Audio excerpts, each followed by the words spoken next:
Bismillahirrahmanirrahim. Assalamualaikum warahmatullahi wabarakatuh. Kaifa halukum jami'an? Alhamdulillah. Okey, Ustaz doakan juga semoga kita semua sentiasa berada di dalam keadaan sihat sejahtera. Okey, insya-Allah, pertama sekali jom kita merafakkan kesyukuran kepada Allah Subhanahu wa taala kerana apa?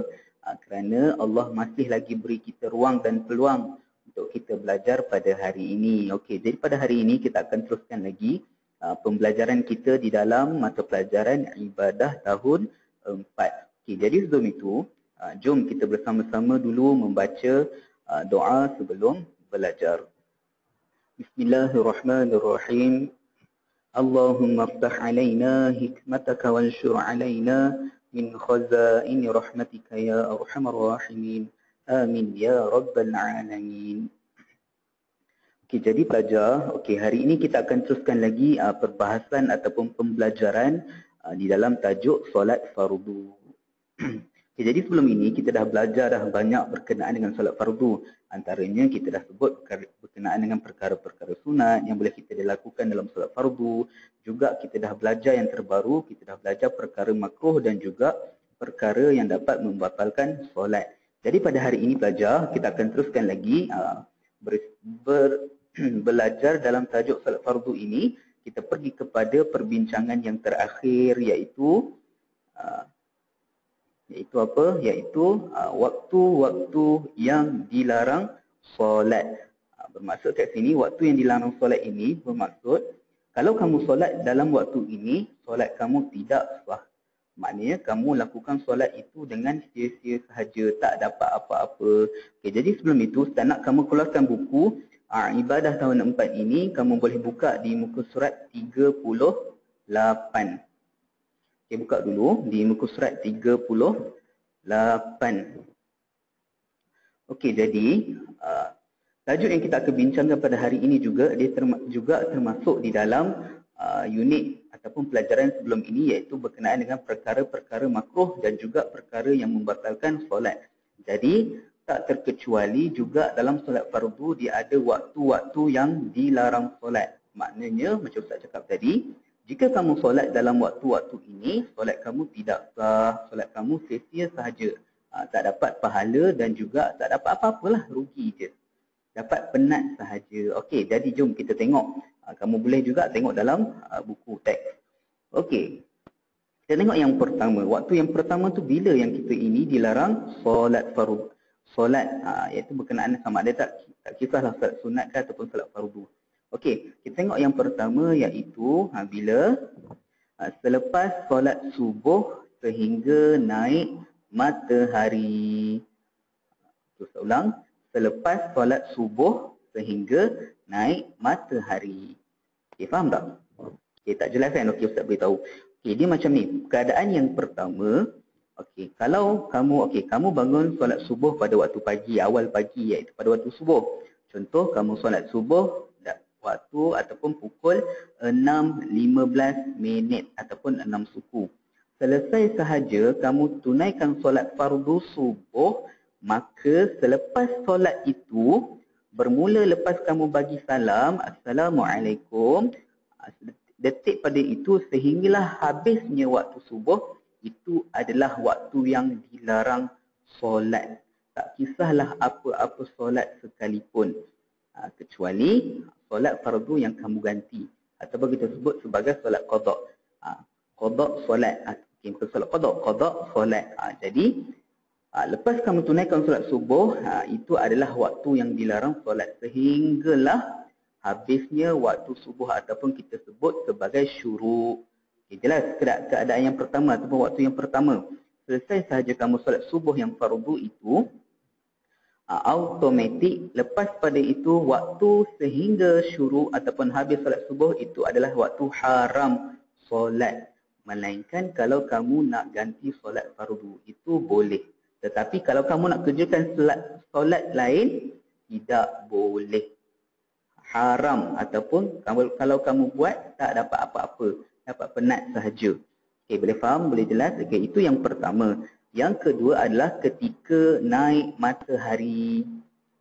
ketika naik matahari. Okey, ketika naik matahari ini keadaan dia waktu bila?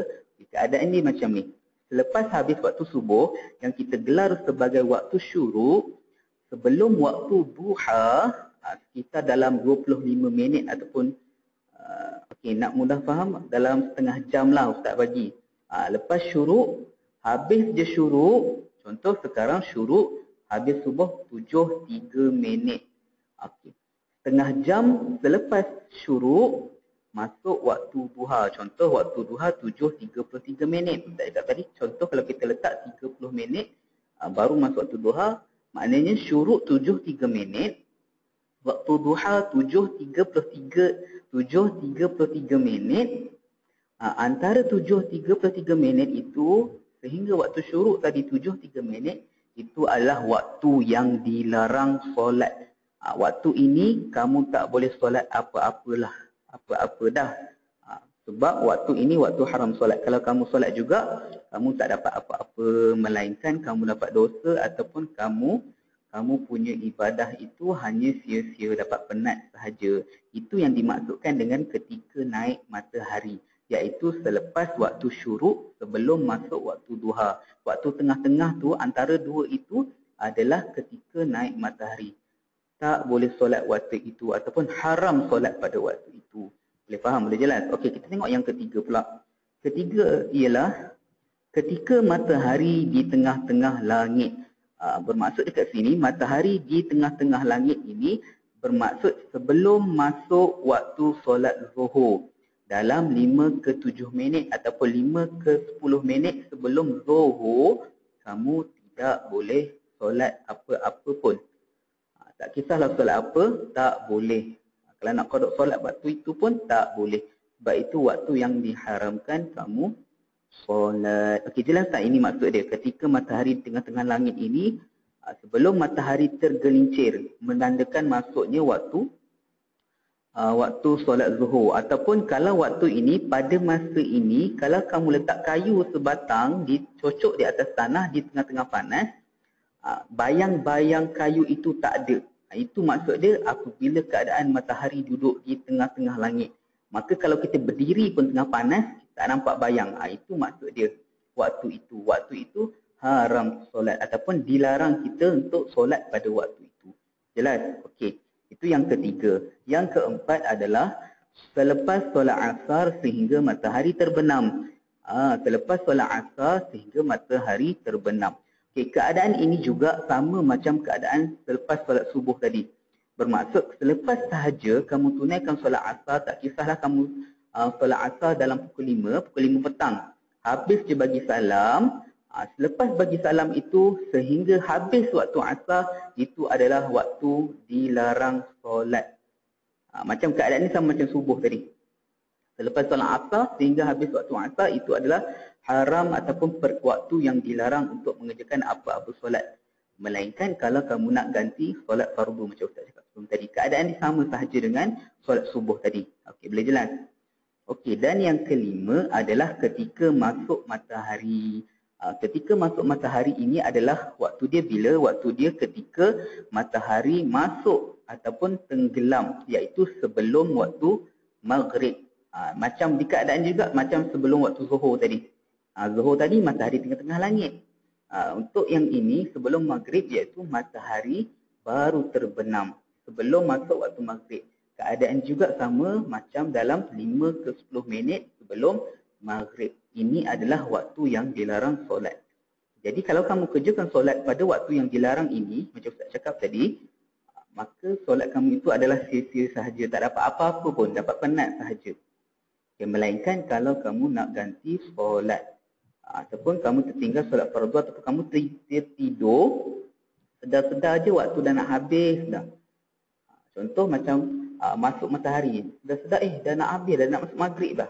Tapi kamu belum solat asar. Kalau keadaan macam itu, kamu boleh nak solat asar lagi sebab waktu asar dah nak habis. Itu keadaan yang dimaafkan. Tapi kalau kamu saja-saja je nak solat sunat, tak kisahlah sunat, kamu nak solat sunat pada waktu ini, tak kisah apa-apa solat sunat sekalipun, ketika kamu lakukannya pada waktu yang dilarang solat ini, solat itu hanyalah sia-sia, tak dapat apa-apa. Okey, boleh jelas. Jadi ini 5 keadaan waktu yang dilarang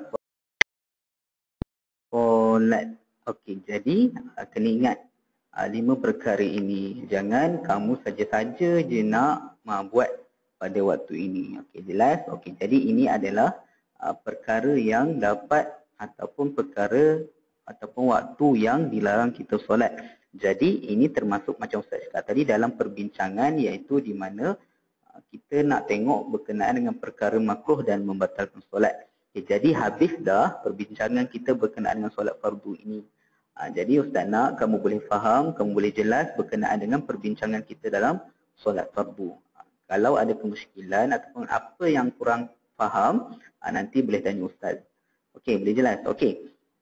Jadi habis pada hari ini berkenaan dengan tajuk solat fardu. Lepas ni Ustaz akan bagi latihan berkenaan dengan solat fardu. InsyaAllah pada minggu hadapan kita akan masuk kepada tajuk yang baru iaitu tajuk yang terakhir yang kita akan tengok pada minggu hadapan. Okay, semoga apa yang dapat pada hari ini kamu boleh amalkan dan juga kamu boleh bagi tahu kepada ibu ayah ke adik-beradik ke kawan-kawan berkenaan dengan apa yang kamu tahu berkenaan dengan solat fardu. Kita jumpa lagi pada minggu hadapan. Assalamualaikum warahmatullahi wabarakatuh.